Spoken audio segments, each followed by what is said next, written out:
If you were to audit the balance sheet of Manchester United in early 2005, you would uncover an almost impossible anomaly in modern football. The club operated with absolute zero structural debt. It was a completely self-sustaining money-printing machine and the single most profitable enterprise in global sports. Fast forward to the brutal reality of the present day.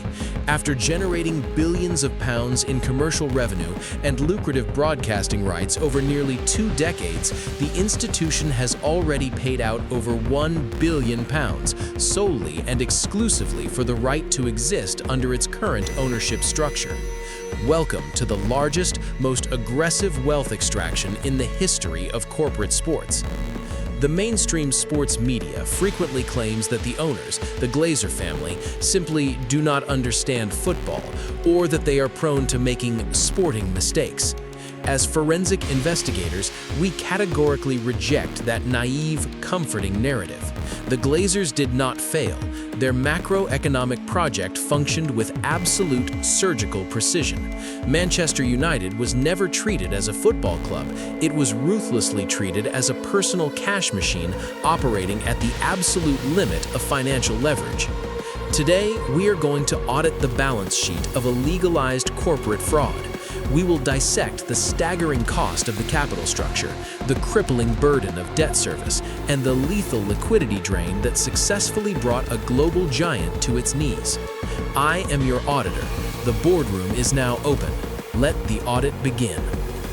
To understand the financial pathology that infected Old Trafford, we must return to the exact moment of contamination, the year 2005. The original corporate crime was not committed on the football pitch, but through a highly aggressive financial instrument known on Wall Street as a leveraged buyout, or an LBO. When the Glazer family acquired the controlling equity stake in Manchester United for £790 million, they did not utilize their own personal wealth. They injected an absolute minimum fraction of cash and financed the vast majority of the transaction through predatory institutional loans. But here is the specific macroeconomic detail that transforms this operation into a brutal corporate anomaly. The massive debt was not secured against their own family assets or real estate in Florida. Immediately upon completing the acquisition, they transferred £550 million of gross debt directly onto the pristine, previously debt-free balance sheet of Manchester United itself. They ruthlessly used the football club as the collateral to purchase the football club. In strict accounting terms, Manchester United was forcibly coerced into underwriting its own hostile takeover. Overnight, the single healthiest institution in world football was transformed into a highly leveraged debt service vehicle. The structural financial oxygen of the enterprise was permanently severed the exact second the ink dried on the contract. The true tragedy of a leveraged buyout is rarely the principal amount of the debt itself. It is the invisible, bleeding cost of carrying that debt over time. We now enter the forensic phase of the liquidity drain. The audit numbers are cold, irrefutable, and entirely damning. Since 2005, Manchester United has paid out over £800 million strictly in bank interest.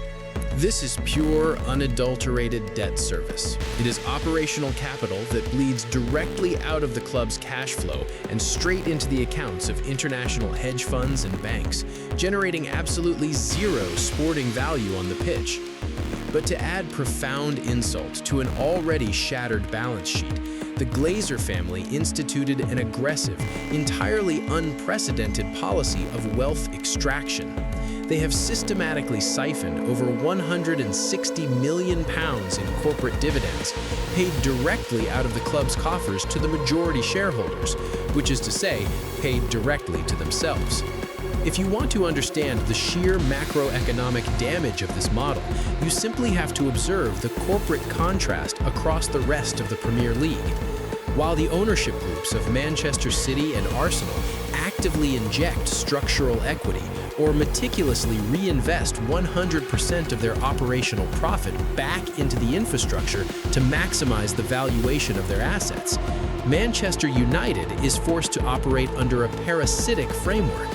The operational profit is generated by the supporters and the commercial brand in Manchester, but the cash flow violently hemorrhages out of the sporting ecosystem, flowing directly into private accounts in Florida. They do not invest in Manchester United. They ruthlessly extract the operational profit and then finance the club's sporting acquisitions by endlessly expanding the corporate line of credit. It is a fundamentally extractive business model, sustained entirely by continuous, suffocating debt. Where exactly does this relentless financial drain become physically visible to the naked eye? It manifests in the undeniable violent decay of the club's physical assets. In corporate finance, we define this as opportunity cost and the chronic systemic starvation of capital expenditure, or CAPEX. There is no metaphor more perfectly damning of the current administration than the roof of the Sir Bobby Charlton stand at Old Trafford, which literally leaks rainwater onto the paying customers. The stadium, which once proudly stood as the absolute pinnacle of British sporting architecture, is currently rotting from years of deliberate structural neglect. Why does a global commercial juggernaut allow its primary physical asset to decay? Because the capital that absolutely should have been allocated to CAPEX for profound infrastructure renovations, the modernization of elite training facilities, and vital technological upgrades was completely sacrificed. Every available pound was ruthlessly harvested to service the crippling interest payments of the original leveraged buyout. Look at the macroeconomic movements of their direct European competitors. Tottenham Hotspur aggressively deployed £1 billion to construct the most technologically advanced arena on the planet, immediately generating record-breaking corporate hospitality revenues. Real Madrid meticulously modernized the Santiago Bernabéu to fundamentally future-proof their commercial dominance. Manchester United, meanwhile, has been entirely frozen in time, the victim of a permanent liquidity chokehold. That leaking roof at Old Trafford is not a minor engineering failure. It is the direct, undeniable physical symptom of a fatally asphyxiated balance sheet. Which brings us to the present day, and the highly publicized arrival of British smart money, Sir Jim Ratcliffe and the INEOS Group, acquiring a minority equity stake and assuming total control of the club's sporting operations. The financial markets and the mainstream media reacted to this acquisition with overwhelming optimism. But an executive auditor does not analyze headlines. We strictly analyze financial projections. The fundamental macroeconomic question is this: does the INEOS era represent a genuine structural pivot in the business model, or is it merely a cosmetic band-aid placed over a £1 billion wound? To their credit, the initial actions executed by INEOS were classic, textbook corporate restructuring maneuvers.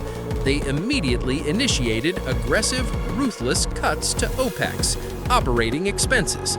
They systematically laid off hundreds of non-essential personnel, slashed bloated executive benefits, and began an aggressive, much-needed purge of the fundamentally unsustainable wage bill.